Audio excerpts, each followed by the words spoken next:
resistance band pullover. So, a couple things here. First off, I should point out that I have the band just set up where it's, I got two loops here. I didn't tie on. You could actually tie on as well. Either way is fine.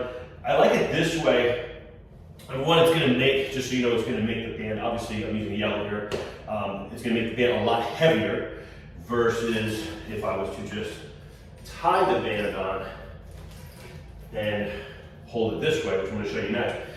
And I want you to see that because it allows you to get more resistance out of the same band. And depending on what your strength level is, you'll often find sometimes that jumping from one band to the next is a bit much, right? And you might find that the way I had it set up, even with the orange band, was still too heavy, okay? So you can also tie on and do it this way, and then you're just gonna get your hands in kind of like this, right? So let's go ahead, let me get reset. Now I'm gonna have to scoot further away to get started. My hands are in like this, and now I'm doing the pullover. You can see it's way, way, way lighter, okay? So that's set up.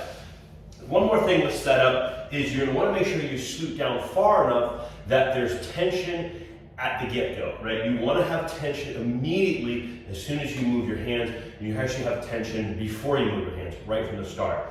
Now, one of the things I really like about those two things, really, that I like about this pullover, besides the fact you don't need to have dumbbells or a kettlebell, just you can use a band, is number one, is a lot of people will find that with a traditional dumbbell or a kettlebell pullover, as they're pulling over, the resistance is pulling back, and it can be too much for some people's shoulders, depending on what your range of motion is.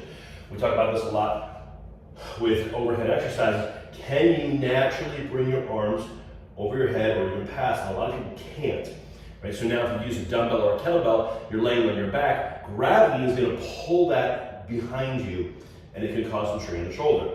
Well, the nice thing here with the band is pulling horizontally. It's pulling that way towards the attachment point. So as I come down, I'm actually not getting any pull behind me. The stretch actually at this position is actually up, not back, right? So it's more like if I'm doing a pull down exercise, right? So I can have stretch, a little bit of stretch pulling me up, or I can position myself so that when I get to this point, there's no tension at all, and I don't have any strain in my shoulders.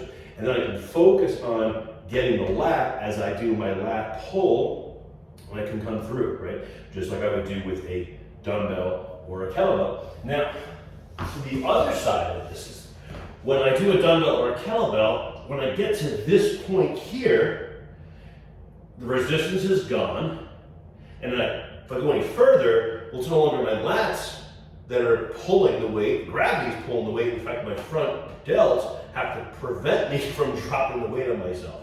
But with a band, I get to this point, I got some serious tension in the lats here as I'm stretching that band, and I can actually keep going through a longer range of motion. So two different ways to do a pullover. One is a lot of focus in the stretch position, which has its advantages.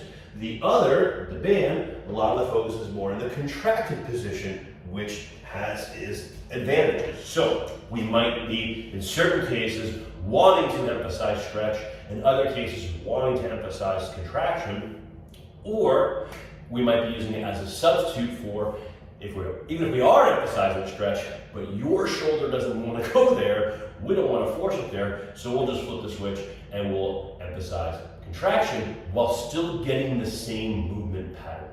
So that is the resistance band pullover.